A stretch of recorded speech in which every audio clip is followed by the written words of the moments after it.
El siguiente espacio es un programa de opinión. Clasificación A, apto para todo público. El análisis, la información, los temas de la actualidad y las tendencias están en una sola frecuencia. Frecuencia Política. Frecuencia Política. En tu radio, en tu compu, en tu celu, en tu tablet, aquí por la señal de Pichincha Universal. Comenzamos.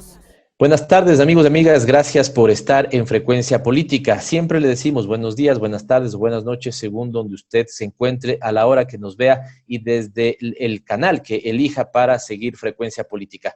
Sabe que lo puede hacer a través de nuestra querida Pichincha Universal por la 95.3 FM en Quito, 94.5 para el resto de la provincia de Pichincha, y por las redes sociales, que son varias las que transmiten Frecuencia Política. Nuestras cuentas Twitter, tanto la Pavel ML como Freco Política, están en tiempo real, recuperando las impresiones principales de nuestros invitados. Luego tenemos el reprise de este programa por la cuenta de Pavel Muñoz, asambleísta. Esto es en Facebook Live los días domingos a las 9:30 de la noche. Solemos tener mucha conexión en ese espacio, así que síganos también. Si no alcanza a ver el programa del día de hoy, nos puede volver a ver el día domingo. Y evidentemente todas las redes que dispone Radio Pichincha Universal, www.pichinchacomunicaciones.com.es. Así que es así que usted puede seguir este programa Frecuencia Política. Miércoles 15 de julio de 2020, vuela también el tiempo, ya estamos en el séptimo mes, ha pasado la mitad del séptimo mes. Y hemos entrado en el segundo semestre del año. ¿Qué año? Por Dios, decíamos ya el programa anterior, que nadie me esté llorando de que se acabe el 2020, de que pobre el 2020. Es increíble lo que nos ha tocado pasar a la humanidad y particularmente al Ecuador. Este Ecuador tan golpeado que sigue de alguna u otra manera enfrentando cosas tan dolorosas como, por ejemplo, 240,000 son los despedidos hasta este momento en el marco de la pandemia. 240,000 ecuatorianos se han quedado sin empleo. Las estimaciones nos hablan de que 500,000, son las estimaciones del Ministerio de Economía, podrían quedarse en todo este año sin empleo. Las estimaciones de la Organización Internacional del Trabajo hablan de que 800,000 ecuatorianos podrían quedarse sin empleo. La Comisión Económica para América Latina y el Caribe acaba de hacer un recálculo de cuál será el golpe que en materia económica podría tener el Ecuador. Y si ya hablábamos antes de que el decrecimiento podría llegar a 6%, en este momento están hablando de que el decrecimiento de la economía ecuatoriana podría llegar a 9% del PIB. Esto es increíble. Y se asocia con esto el hecho de que más de 540,000 ecuatorianos han caído en pobreza. Exactamente son 540,890 personas las que han caído en pobreza. ¿Y esto por qué lo sabemos? Porque en estos días se está celebrando a nivel global, una revisión de lo que está pasando con los Objetivos de Desarrollo Sostenible. Recordemos que para nosotros ese es un tema esencial. Yo coordino un grupo parlamentario para el cumplimiento de los Objetivos de Desarrollo Sostenible. Es la agenda que está planteada para el mundo hasta el año 2030. Y con la pandemia ha habido un montón de golpes a los indicadores y a las metas que deberían ser cumplidas hasta el año 2030. Así que tenemos profunda preocupación en eso. En el Ecuador, insisto, estamos golpeados por todos los lados. Tenemos más pobreza que antes, más desempleo que antes. La brecha entre ricos y pobres ha crecido. Las pandemias que enfrentamos en este momento, además de la COVID-19, son la pandemia del desempleo, es la pandemia de la pobreza, y estamos profundamente preocupados. Y como si eso no fuera poco, seguimos caminando por esta profunda crisis institucional y desinstitucionalización del país. Algo logramos comentar, porque era una noticia fresca la semana anterior, pero el vicepresidente de la República había renunciado, generando un conjunto de críticas a su alrededor. Primero, señor vicepresidente o ex vicepresidente, usted ha hablado de tarea cumplida. Hace 2 días, el propio gobernador de Guayas también renunciaba diciendo tarea cumplida. Por Dios, ¿qué les pasa, señor ex gobernador del Guayas? ¿De qué tarea cumplida está hablando? Si Guayas fue el epicentro de la pandemia en el Ecuador, hay cadáveres que todavía no han sido entregados a sus familiares. Tenemos en cerca de 26,000 los muertos en exceso producto de la pandemia. Por Dios, ¿de qué tarea cumplida? Y lo mismo diría para la presentación de la renuncia de Otto Sonnenhösner, ex vicepresidente del Ecuador. Habló de tarea cumplida. Cuando el Ecuador, por pedido, en realidad, el presidente de la República, digamos, en representación de los ecuatorianos, entre comillas, le encargó la tarea de acompañarlo, era para que le acompañe hasta el final del gobierno. Y lo que ha tomado es una decisión política, diciendo que no es político. Y entonces, en este sentido, lo que ha generado es un escenario de ingobernabilidad para el país, o ha aumentado el escenario de ingobernabilidad para el país. Porque no es que el Ecuador esté discutiendo en este momento porque quiere la posibilidad de definir al cuarto vicepresidente del gobierno de Lenín Moreno, al cuarto vicepresidente de un periodo de 4 años. Por Dios, hemos vuelto a la inestabilidad que ya tuvimos entre el año 96 y 2006. Recuerden ustedes, ecuatorianos y ecuatorianas, ningún presidente electo en ese momento terminó su mandato. Y ahora el vicepresidente legítimamente electo está en la cárcel porque esa fue la forma que definieron para hacerse de la vicepresidencia. Luego intentaron con María Alejandra Vicuña, también tuvo que salir por un conjunto de denuncias y problemas, y ahora el vicepresidente, ¿no es cierto?, decide dar un paso al costado, hablando además de que él valora el trabajo ejecutivo por los ecuatorianos. Pero si hoy es cuando más necesitamos trabajo por los ecuatorianos, somos el país en América Latina peor evaluado, ecuatorianos y ecuatorianas, el peor evaluado de los países, de los 11 países que fueron evaluados de cómo han llevado la pandemia en América Latina, es el Ecuador. Somos en el país en el mundo que más muertes en exceso tiene. ¿Qué significa esto? Tomamos los datos del registro oficial de enero a junio del año anterior, 2019, y los comparamos con el mismo periodo, enero-junio del 2020, ya en el marco de la pandemia, y 26,000 ecuatorianos aumentan en los registros de muertes. Por Dios, ¿dónde está la tarea cumplida? Y como si esto no fuera poco, para cerrar, este escenario de aumento de la ingobernabilidad en el país pone a un presidente que tiene 2 posibilidades. ¿Qué harían ustedes si fueran presidente de la República?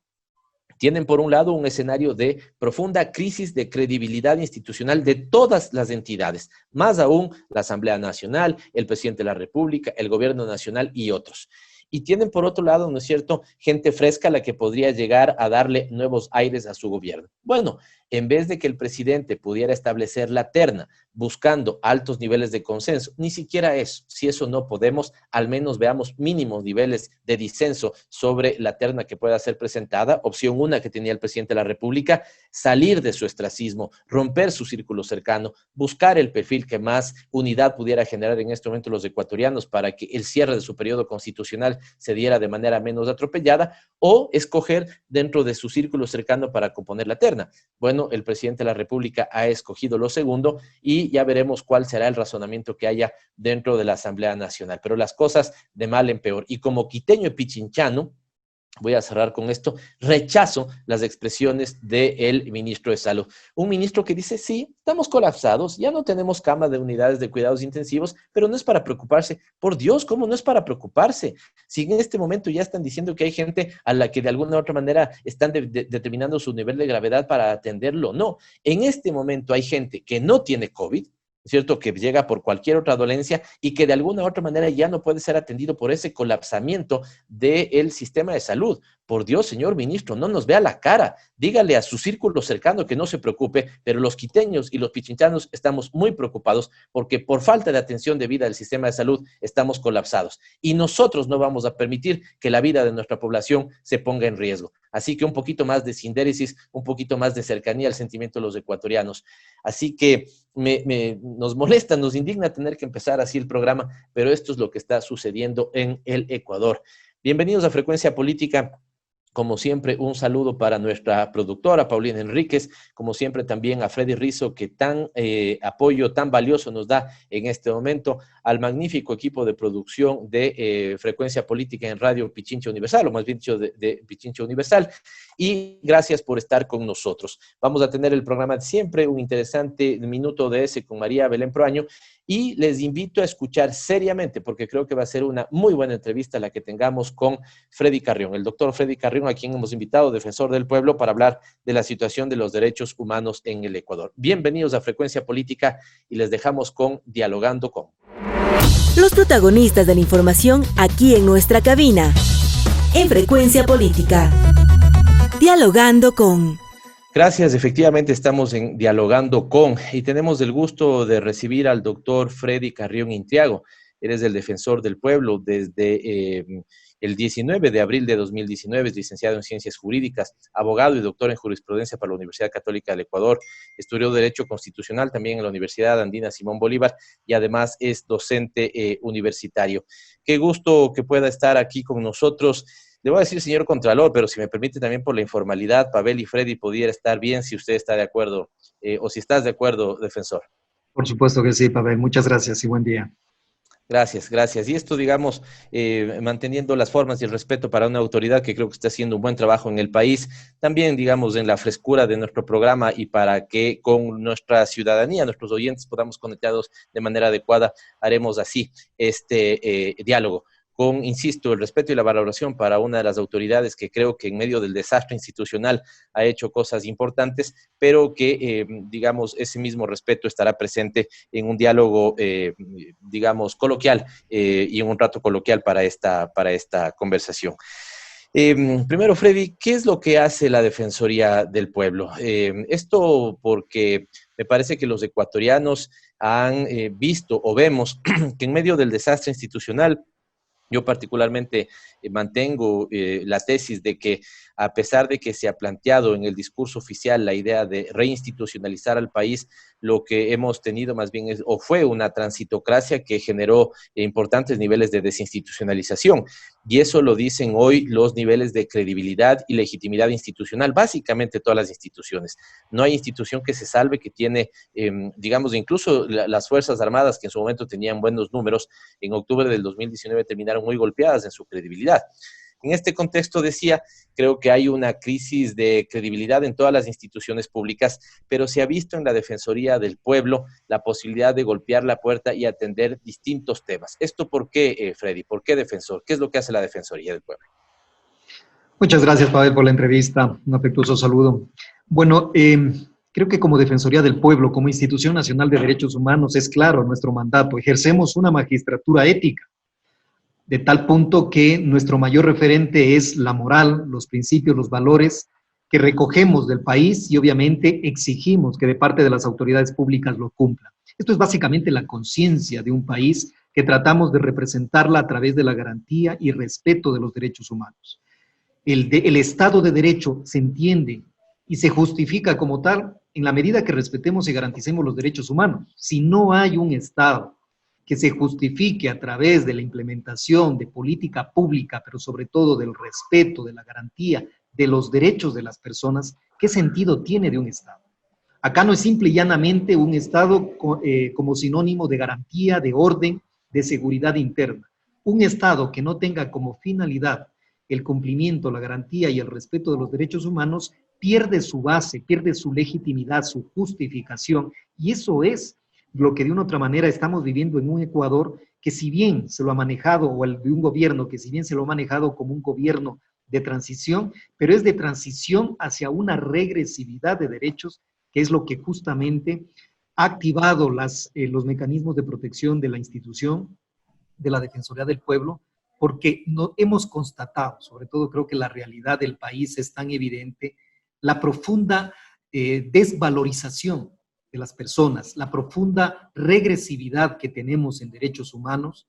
Antes teníamos derechos consagrados al ciudadano, a la ciudadana, el derecho al trabajo, a la seguridad social, el derecho a un empleo, el derecho a una vivienda, el derecho a la libertad, el derecho a la vida, que lo hemos visto cómo se han ido resquebrajando por políticas, en esto soy completamente claro, por políticas que no han ido para la atención al ciudadano, para la atención a sus derechos, sino que han priorizado el capital, han priorizado el pago de la deuda externa, han priorizado una estructura o unas medidas de ajuste estructural sobre derechos fundamentales, sobre todo los derechos económicos, sociales y culturales, que lo ha dicho Naciones Unidas. Los DESCA, como les llamamos, son tan fundamentales que cualquier gobierno que vaya a tomar una medida que vaya en detrimento de estos derechos económicos, sociales y culturales debe ampliar y debe discutirlos, ampliar esa base de discusión, de consenso, de acuerdos, a fin de que estas medidas tengan el menor impacto posible en la gente, en la ciudadanía, de mayores menores, recursos económicos y que presentan una mayor vulnerabilidad en el país. Hemos invitado al defensor del pueblo, doctor Freddy Carrión, para hablar de la situación de los derechos humanos en el Ecuador. Pero nos damos cuenta en la primera respuesta de que no estamos solamente con el defensor del pueblo, estamos con un doctor en jurisprudencia, con un docente universitario, y me parece que ventajosamente nos va a permitir ampliar ese espectro, porque has puesto varias cosas importantes en el tapete para poder conversar, Freddy. Primero, Estado de Derecho. Señalaste dos elementos fundamentales, digamos muchos, retomaré al menos unos tres de tu primera respuesta, pero estos dos quiero rescatar en esta repregunta. Señalaste Estado de Derecho, señalaste garantías constitucionales respecto de los derechos humanos, y estos en la situación actual, Freddy, el Estado de Derecho ¿está vigente? ¿No está vigente? Claro, estamos dando una respuesta que seguramente nos lleva digamos, en el concepto a decir que está vigente, pero que está absolutamente golpeado, ¿no es cierto? O no sé, tal vez esta apreciación también sea que ha sido, digamos, partido de par en par, digamos, del Estado de Derecho. Pero ¿qué está pasando con el Estado de Derecho? Pregunto esto y termino la pregunta diciéndote, porque, y lo digo yo, ¿no es cierto?, es mi fuerza política la que lo ha denunciado también. Es claro y evidente que no solamente en Ecuador, sino en otros países de América Latina, se está viviendo un proceso de judicialización de la política, e incluso se ha generado un discurso de la corrupción, pero sin la vigencia plena del Estado de Derecho. Hay muchas críticas al debido proceso, muchas críticas a esta garantía constitucional de la presunción de inocencia. ¿Qué está pasando con estos elementos? ¿El Estado de Derecho está vigente en el país? Y si lo está o no lo está, ¿qué tan golpeado está, Freddy? Bueno, hay a veces entre los abogados, de una u otra manera, siempre apelamos a esta dualidad o reconocimiento de una libertad o de una igualdad formal y de una igualdad material. ¿A qué quiero llegar con esto? Que a nivel de lo que son las instituciones políticas o las instituciones democráticas, llegamos a decir que formalmente mantenemos una estructura que obviamente responde al diseño constitucional, formalmente hablando. Pero ya a nivel material, en la práctica, esto dista mucho entre la teoría y la práctica, entre lo que dice la norma y lo que se practica en las instituciones. Nos ha llamado muchísimo la atención de que estamos en un Estado de Derecho formal, pero ya dentro de la práctica institucional, de las instituciones políticas, de las instituciones públicas que deben concretizar este Estado formal o esta democracia formal, la deben llevar a la práctica. En la democracia material no se lo ha realizado. Y parto de una diferenciación. Un gobierno que de una u otra manera ha tomado el tema del revanchismo, pero más que nada, el tema de la lucha política antagónica entre dos partidos o dos tendencias, y una lucha política que ha llevado a la judicialización sobre la objetividad y sobre el imperio de la ley. Aquí no estamos diciendo de que no debe aplicarse la ley, debe aplicarse la ley para todos. Creo que esa es una de las herramientas y sobre todo una de las características que nos permite tener un Estado o un país desarrollado de un país que todavía está en vías de desarrollo, un país en subdesarrollo. El imperio de la ley determina cuando un gobierno o cuando un país está en vías de desarrollo y cuando un país se encuentra estancado, fruto de la manipulación de la ley, fruto de la criminalización de la justicia. Hemos asistido a este tipo de eventos en donde la política ha sido criminalizada, el diferir de criterio judicializado. Eso indudablemente nos exige mayor corresponsabilidad, porque un país no se puede debatir entre dos tendencias antagónicas, sino que un país, sobre todo un gobierno que está en el ejercicio del poder, debe gobernar y administrar un Estado sobre la base o los estándares, sobre todo de absoluta aplicación de la ley, de no manipular ni utilizar a las instituciones públicas para imponer una visión muy particular, sino que debe dar espacio a todos los segmentos, en este caso políticos, para que solamente a través de la oposición se pueda generar esto de los sistemas de pesos y contrapesos, que son tan importantes en una democracia. Para mí, cuando hablamos de un Estado de Derecho en el Ecuador, podemos hablar de un Estado formal, pero que en la práctica tiene muchos vacíos y está generando mucha dispersión y sobre todo antagonismos que terminan polarizando a una sociedad que en estos precisos momentos vemos que los más afectados son las personas de escasos recursos económicos, las personas con mayor vulnerabilidad y sobre todo con estas estigmatizaciones, con estas generalizaciones, lo que estamos provocando es una profunda división de la ciudadanía, una profunda división del país. El gobierno tiene mucho que decir, el gobierno tiene mucho que hacer. Es el gobierno de los ecuatorianos, no es el gobierno de cierto sector. Lamentablemente, el gobierno actual tiene una tendencia mucho más para favorecer, para proteger a los grupos empresariales, a los grupos de poder frente a la mayoría de la población.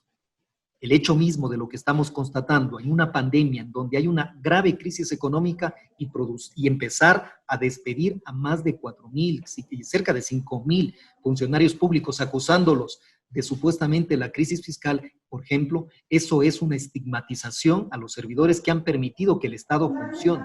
De lo contrario, estaríamos prácticamente paralizados. Así que yo lo veo de esa forma, un Estado con una consigna que dista mucho más de lo que debe hacer un gobierno, que es el gobierno de todos, que es el gobierno que debe proteger el bien común, garantizar el bien común, pero sobre todo de las grandes mayorías que en este país son las personas pobres, las personas que inclusive ya están aumentando o ingresando a la línea de la miseria, ya ni siquiera de la pobreza, Abel, estamos ya de la línea de la miseria. Y esa es la obligación que tiene que tener un Estado, de proteger a esa gente, no a este segmento o al quintil de la población que más tiene y que de una otra manera han sido los que más se han favorecido con las políticas que ha implementado el gobierno actual.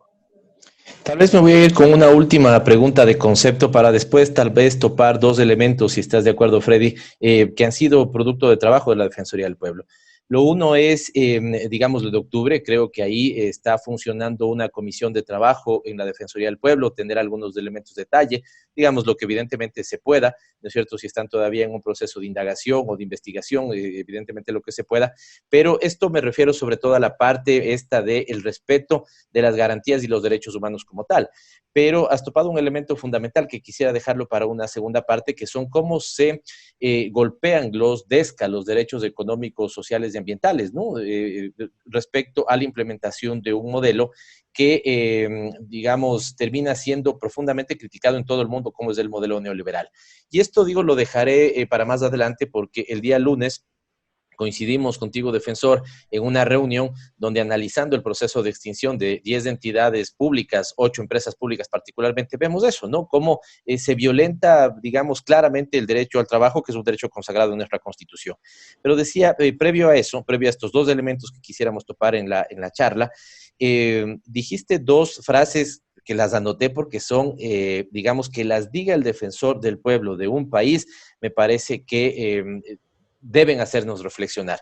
La política criminalizada y el diferir de criterio se judicializa. ¿Qué frases tan potentes, defensor?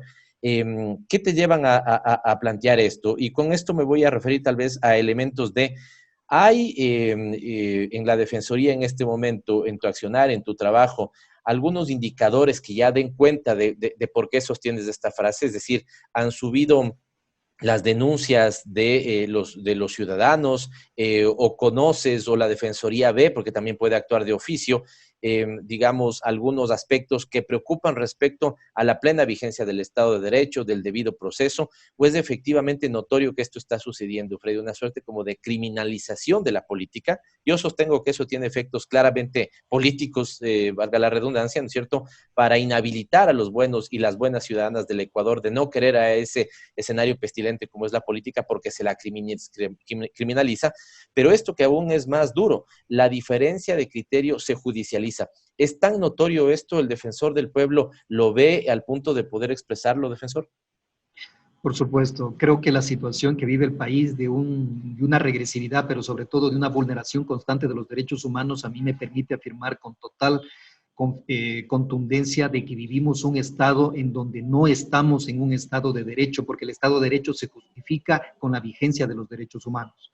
Vemos situaciones, y esto es una constante en la Defensoría del Pueblo, las permanentes denuncias de vulneraciones a los derechos humanos. Si nos vamos por las personas jubiladas que no se les entrega sus pensiones, que se amenaza con no entregarles sus jubilaciones. Si vemos con las personas con discapacidad, ahora tenemos un caso tan ejemplificativo como la corrupción en los carnets de las personas con discapacidad, pero adicionalmente la estigmatización a un grupo de poblaciones vulnerables que debe darse mayor protección.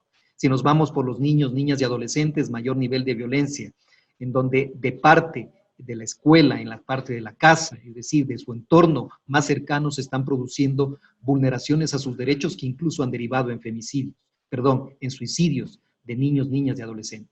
Si vamos más allá, vemos cómo la violencia política contra las mujeres es una constante, que no se ha actuado en lo absoluto en todo lo que tiene que ver con la prevención de la violencia y la erradicación de la violencia contra la mujer. Incluso en gobiernos autónomos descentralizados vemos cómo se practica esa violencia política por el hecho de ser mujer. Nosotros hemos iniciado esta campaña de que la mujer debe ocupar la vicealcaldía en aquellos casos en donde existe un alcalde, el alcalde es un varón. Pese a eso, se ha iniciado una violencia contra las mujeres que realmente no vemos justificativo en un país del siglo XXI, en un país que tiene una constitución tan garantista de derechos humanos. Si nos vamos por el lado de los trabajadores, no se diga cómo se ha afectado sus derechos, la precarización de las relaciones laborales, algo que ha sido una conquista de los trabajadores en general. Ahora vemos cómo se ha regresado este derecho bajo el argumento de que se necesita proteger el empleo. Lo que se está haciendo es destruyendo el empleo. Y si vamos por el resto de grupos colectivos, de las personas con discapacidad, de las personas migrantes, de las personas que se encuentran en movilidad, los múltiples problemas que ha enfrentado el Ecuador son tan amplios que como le comentaba al inicio, la Defensoría del Pueblo no ha descansado en cuanto a recoger estas denuncias, lo que ahí tenemos un primer elemento que determina que la situación en el país está sumamente difícil, que tenemos una permanente situación de vulneraciones a los derechos humanos, que eso indudablemente lleva a cuestionarte a este Estado de Derecho. Porque en teoría, un Estado que no proteja los derechos humanos en sentido estricto de la palabra, ya no sería un Estado de Derecho, por la reflexión que dije al inicio de que un Estado se justifica con la vigencia de los derechos humanos. Eso nos ha permitido a nosotros que armar y sobre todo presentar mecanismos de protección. Hemos sido asiduos usuarios del sistema de justicia con las acciones de protección. Para aquellas personas, por ejemplo, de las que todavía no se entregan, ni se identifica el cadáver, ni se les ha entregado el cadáver en la pandemia. Hemos acudido por las personas en movilidad, acudimos por las personas con discapacidad, por aquellas personas que padecen enfermedades catastróficas y no tienen ningún tipo de servicio público, de atención emergente en los hospitales públicos. Es decir, acudir ante la justicia para que se garanticen los derechos cuando eso es una tarea del propio gobierno nacional. Todo eso configura un escenario gris, lamentablemente, muy difícil para el país, que eso viene de la mano también de la judicialización de la política, de constantemente elevar el conflicto político a un conflicto judicial que tiene que resolverse a través de fiscalía o a través de la función judicial, y el otro, indudablemente, lo que tiene que ver con el hecho de que el criterio diferente es un criterio, y lo voy a decir en estas palabras, Pavel, el que difiere del gobierno es porque es correísta y el que está a favor del gobierno es porque es anticorreísta. El país no puede dividirse en estas dos versiones.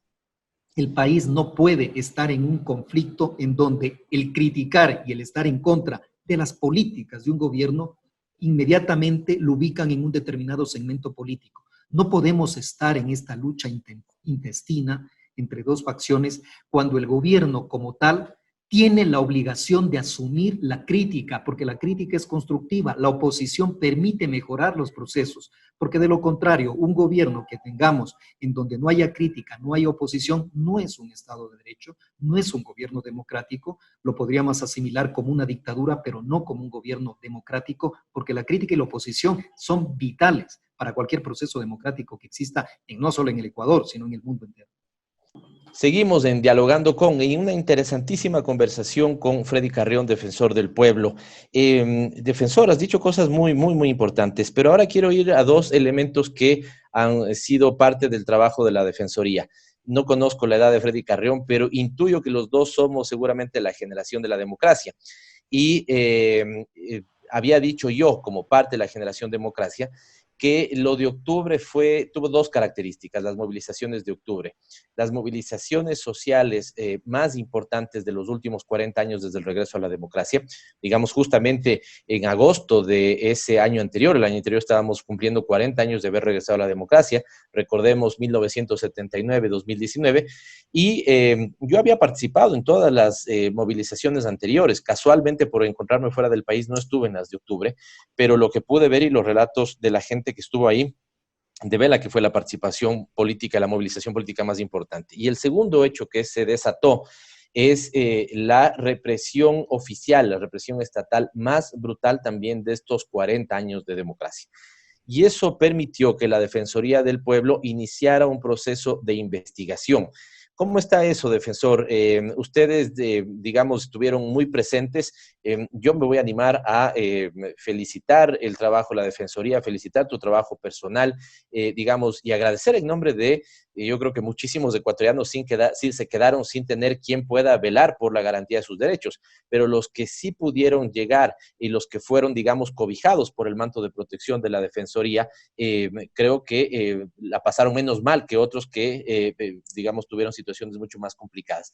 ¿Cómo está ese proceso? ¿Es un capítulo terminado? ¿Qué queda? ¿Se ha presentado en instancias internacionales? Este país complicado como es, defensor, de por sí, pero además con el contexto de la pandemia, ya tuvo desde enero, sobre todo febrero, ya otro tipo de preocupaciones y de esto se dejó de hablar. Pero ¿qué pasó con ese tema? Para la Defensoría es un capítulo cerrado, había una instancia de investigación, ya terminaron. Esto lo conocerán no solamente los ecuatorianos, sino también el mundo. ¿Qué está pasando con esa investigación, defensor? Sí, bueno, obviamente el tema de la pandemia lo que nos generó es una irrupción, una paralización de las actividades normales. Ahora estamos en una nueva normalidad, es cierto, pero eso no significa de que hay que concluir con un trabajo sumamente importante que lo viene realizando la Comisión de la Verdad que creó la Defensoría del Pueblo dentro de sus competencias para investigar justamente las violaciones a los derechos humanos que se dieron en este contexto de las manifestaciones del mes de octubre. Yo recuerdo algo que para mí me marcó muchísimo, Pavel, y es que en una de esas manifestaciones, cuando llegaban buses con personas detenidas, eran a los inicios del mes de a los inicios de las manifestaciones, los primeros días, detuvieron a una chica. Era estudiante de la universidad, inclusive estaba en la Facultad de Derecho, la recuerdo muy bien, y la detuvieron. Y acá en la avenida Patria, que ahí es donde el centro de flagrancias, donde están los centros de detención, las llevaron cerca de, como digo, unas 40, 50 personas. La cuestión es que al ingresar al calabozo, llamémoslo así, eran dos mujeres, era ella y otra compañera más. Y frente a unas 50, 60 personas, todos hombres, sin ningún tipo de protección, las dos únicas mujeres. Ya entenderás la profunda preocupación, peligro, depresión y angustia que tuvo esta chica al encontrarse sola y respetando un derecho básico que es la división. No se la puede tener a las mujeres en los mismos lugares de detención de los hombres.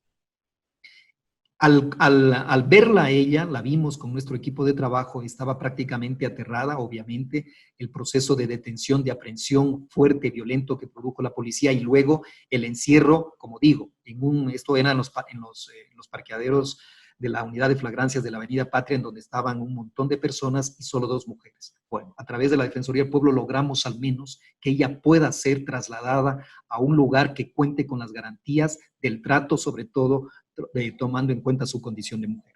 Pero esa imagen a mí me quedó muy grabada porque esa era la violencia, la represión que venía de parte de un gobierno, que hay que decirlo, el 76% de las aprehensiones fueron completamente ilegales. 76%.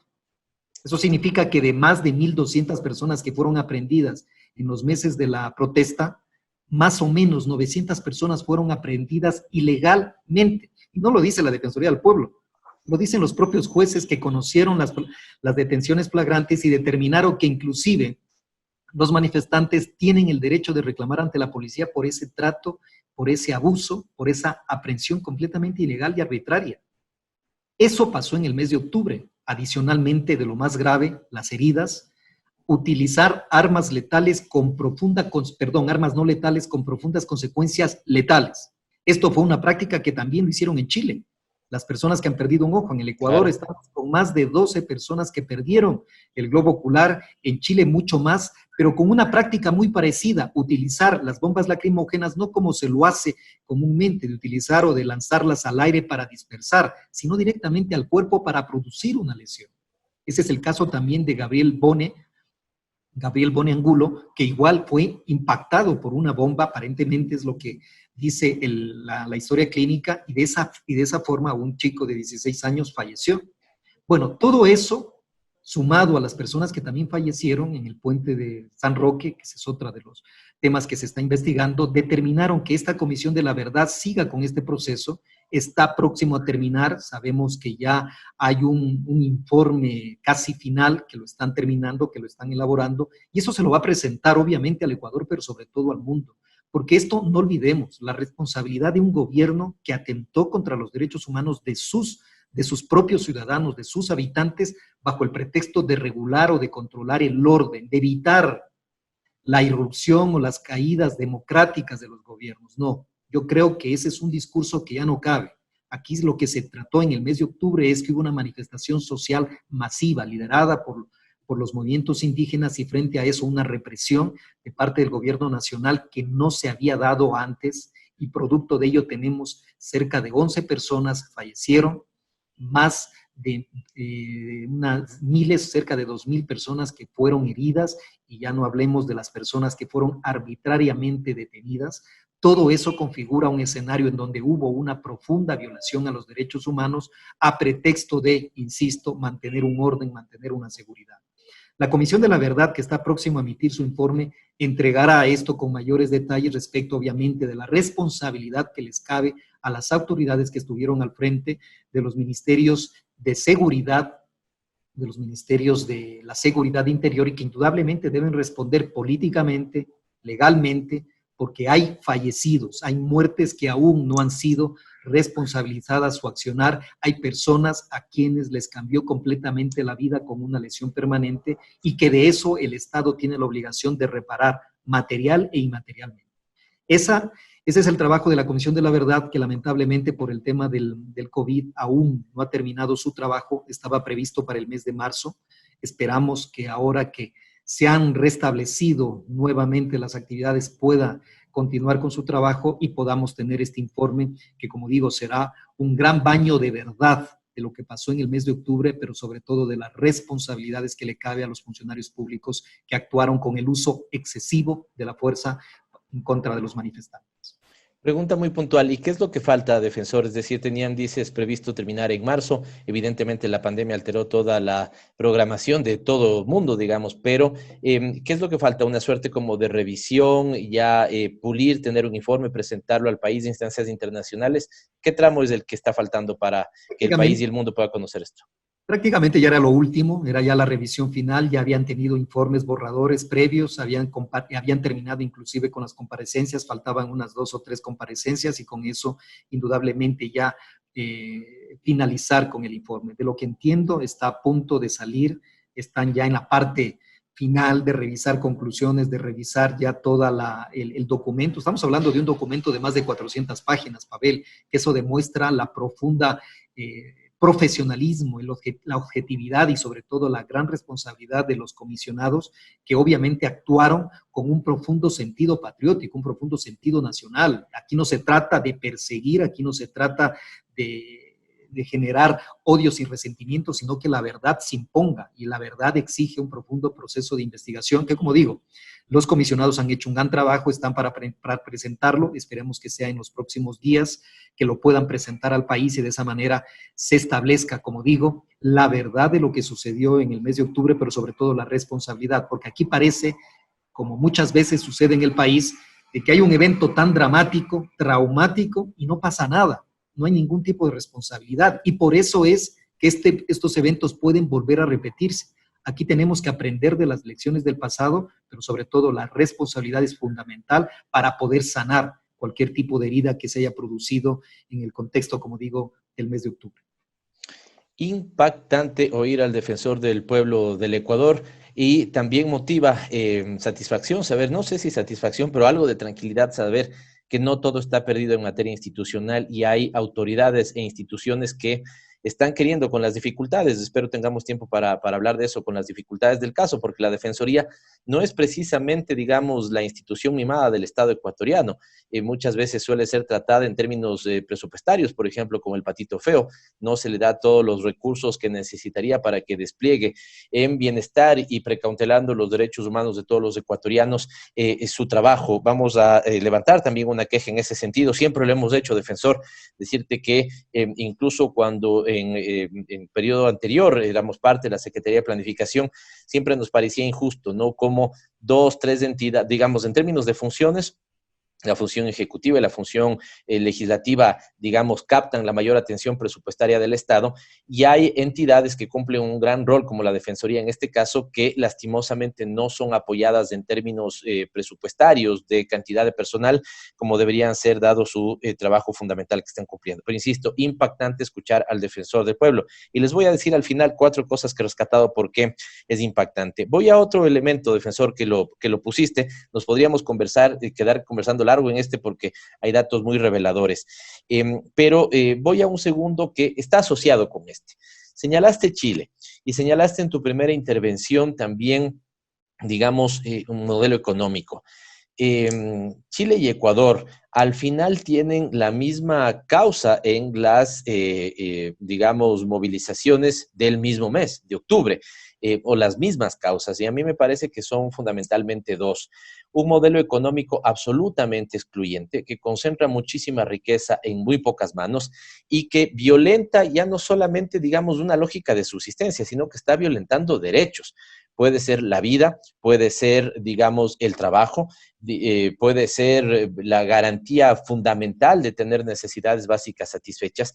Y este modelo neoliberalismo implementado con mucha más fuerza en nuestros países en los últimos años está generando este tipo de, digamos, reclamos ciudadanos, que son contestados no con más democracia, sino que son contestados con más violencia. Esta es la parte primera, la parte inicial, que ya genera una violentación de derechos, pero mientras avanza el modelo neoliberal, va generando otro tipo de violentación y está vinculada con el trabajo. Y defensor, en este momento lo que tenemos es, los datos oficiales hablan al día de hoy de cerca de 240,000 personas desvinculadas de sus puestos de trabajo solamente en el marco de la pandemia, y las estimaciones del gobierno son de que podrían llegar a 500,000 de personas. Decía que el día lunes coincidimos en una reunión de trabajo con el defensor desde nuestro trabajo legislativo y veíamos cómo solamente en las empresas públicas en estos meses estarían sacando a cerca de 5,000 ecuatorianos y ecuatorianas de sus puestos de trabajo. Esta es, defensor, la segunda pandemia. La pandemia del desempleo es la que estamos enfrentando ahora y agravará la tercera pandemia también ya presente, como es la del desempleo. Hay también, alguien diría, bueno, eso es solamente económico, pero hay una vinculación también con el hecho de violentación de derechos económicos y sociales básicos, defensor. Por supuesto, Pavel, por supuesto. O sea, ¿cómo negar de que a través de lo económico se permite la realización de los derechos de las personas, sobre todo los derechos económicos, sociales y culturales? A mí me parece un elemento fundamental que si no cuidamos de la economía, por supuesto, no vamos a tener recursos ni siquiera para un progreso, mucho menos para garantizar derechos tan importantes y fundamentales como los DESCA, los derechos económicos, sociales, culturales y ambientales. El país está viviendo esta nueva normalidad con una profunda depresión, con una profunda crisis económica.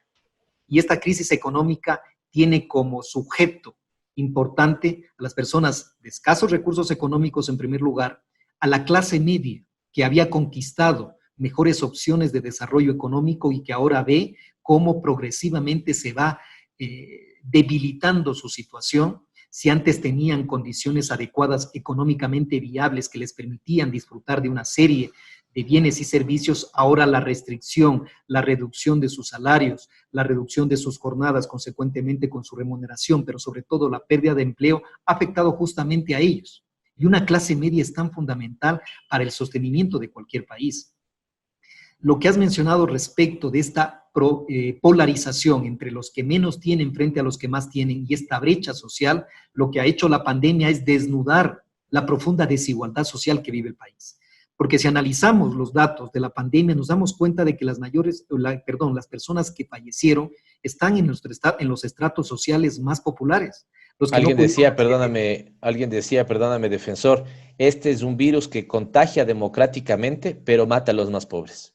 Exactamente, definitivamente. O sea, este virus no hace discriminación de nadie, pero la política pública implementada por cualquier gobierno sí discrimina y ha discriminado en favor de aquellas personas que no tienen recursos.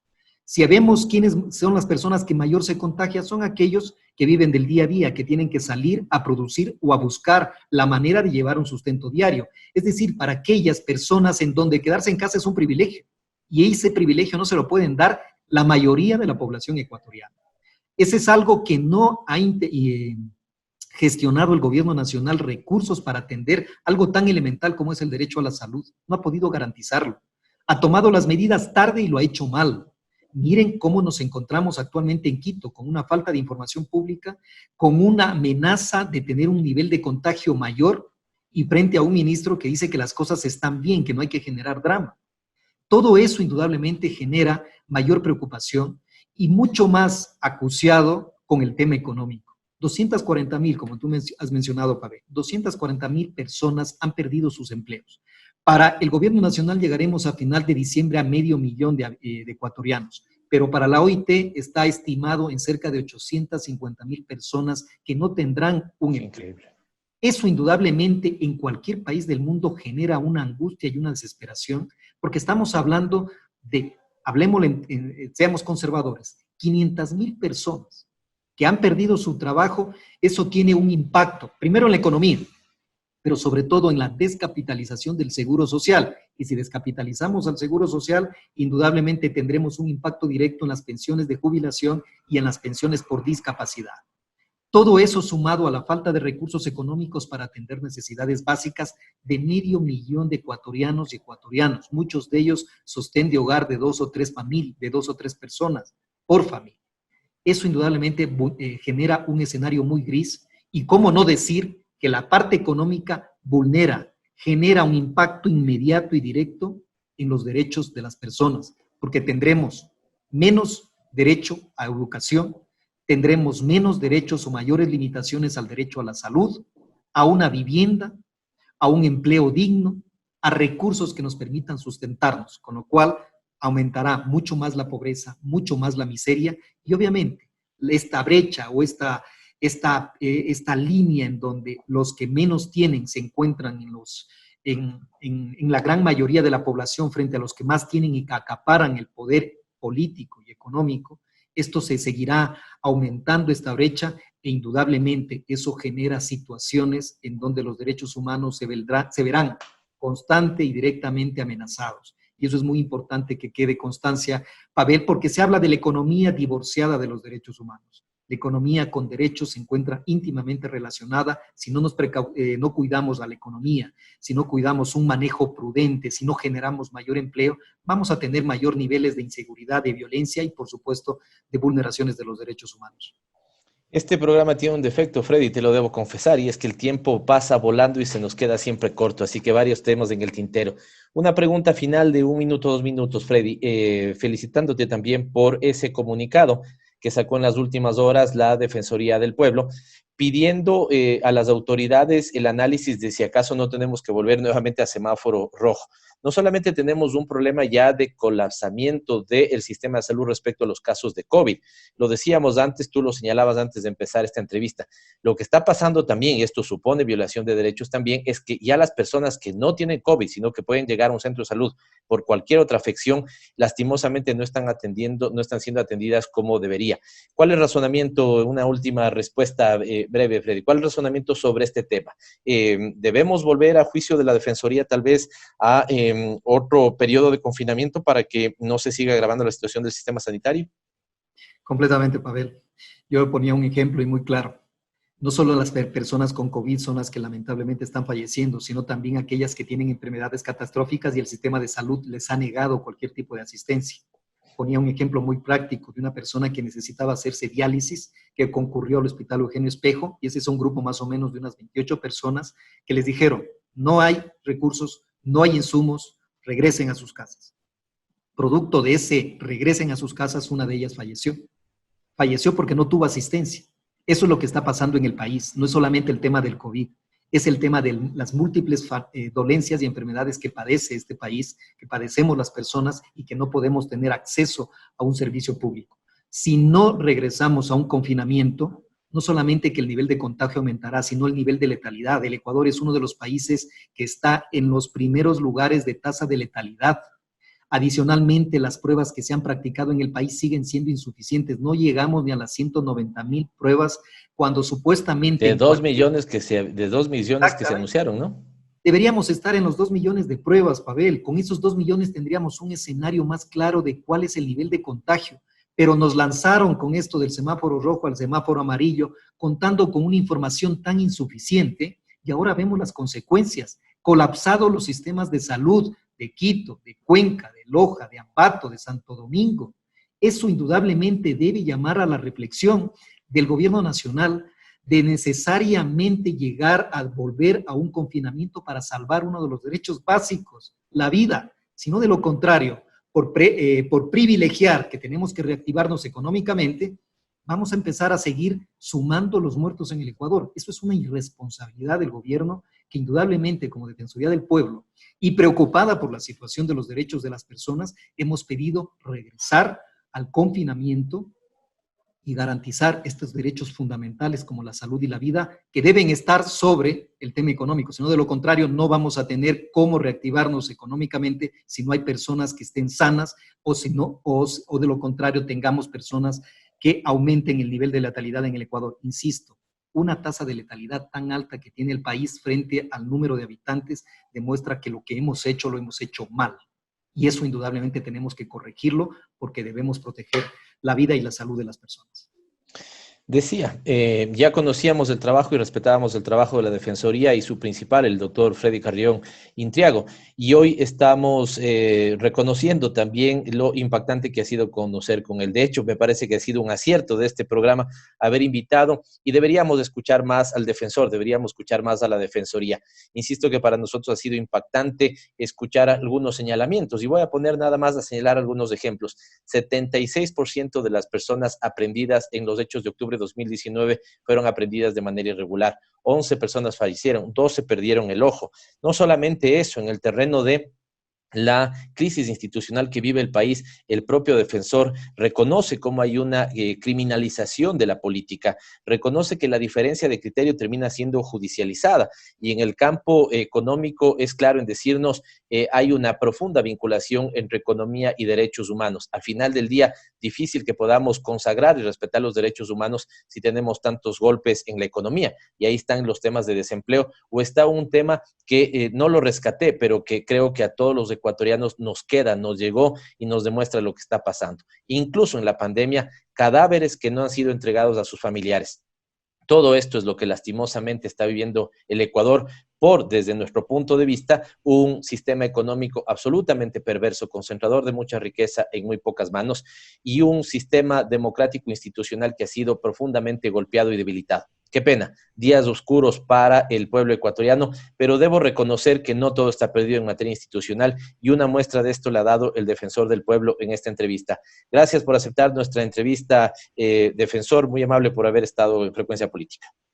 Gracias a ti, Pavel. Un afectuoso saludo. Muchas gracias. Lo mismo, con nosotros hasta la próxima semana. Se quedan con María Belén Proaño con el Minuto DS. Nosotros nos vemos el próximo día miércoles y les mandamos, como siempre, un abrazo. Les decimos que nos vemos y que recuerden en ver el reprise de este programa los días domingos a las 9:30 de la noche por la cuenta de Pavel Muñoz, asambleísta. Nos vemos, un fuerte abrazo. Tengan una buena semana. Es tiempo de más información. En Frecuencia Política, el Minuto ODS. Buenas tardes. El Foro Político de Alto Nivel de las Naciones Unidas es la reunión anual más importante para examinar los progresos realizados en los Objetivos de Desarrollo Sostenible. Y este año se concentrará en explorar soluciones nacionales y multilaterales para responder al COVID-19 y construir una recuperación sostenible. El foro se da en medio de una pandemia que ha cobrado la vida de más de 500,000 personas, con las economías de los países colapsadas, el desempleo disparado y los sistemas de salud sin lograr una respuesta suficiente. En estos 5 años, desde que se aprobaron los ODS, Naciones Unidas reconoce que no estamos en el camino para alcanzarlos, incluso antes de la pandemia. Este año, 50 países, entre ellos Ecuador, presentarán sus exámenes voluntarios nacionales. Ecuador presentó un video de 18 minutos donde decidió resaltar los avances en relación a las personas con discapacidad insertadas laboralmente, las personas que usan Internet y avances en sus compromisos binacionales. Convenientemente, algunos indicadores están comparados entre 2017 y 2019 y otros entre 2014 y 2019. Por ejemplo, al presentar los avances en el porcentaje de hogares en extrema pobreza, presentaron un dato comparado con 2014. Si lo hubieran hecho entre 2016 y 2019, hubiéramos visto que este indicador retrocedió casi 2 puntos porcentuales. El reporte de Ecuador deja muchos vacíos. Hablan de retos que son sus propias políticas públicas, como si aceptaran que no han podido avanzar en nada de lo que habían propuesto. No se pudo ver un horizonte claro para Ecuador ni en la implementación de la agenda ni en su salida a la pandemia. Atrás quedaron los años donde las empleadas construían una visión de desarrollo que se exportaba mundialmente. Me quedo más bien con las ideas que CEPAL le propuso al mundo para enfrentar este momento durante este mismo foro. Comprometer a un régimen de protección social universal, que fue lo que falló en la crisis generada por la pandemia, políticas universales progresivas que permitan aplicar impuestos directos a la riqueza, combatir la evasión fiscal y revisar los gastos tributarios. Soy María Belén Proaño y este fue el Minuto ODS. Gracias a todos por permitirnos llegar una vez más a sus hogares por la señal de Pichincha Universal en la 95.3 en Quito y en la 94.5 en el noroccidente de Pichincha. Recuerden nuestro reprise en Facebook el domingo a las 21:30 en la cuenta de Pavel Muñoz Asambleísta. Los esperamos. Gracias por acompañarnos. Aquí termina Frecuencia Política. Hasta la próxima semana. Este fue un programa de opinión. Clasificación A, apto para todo público.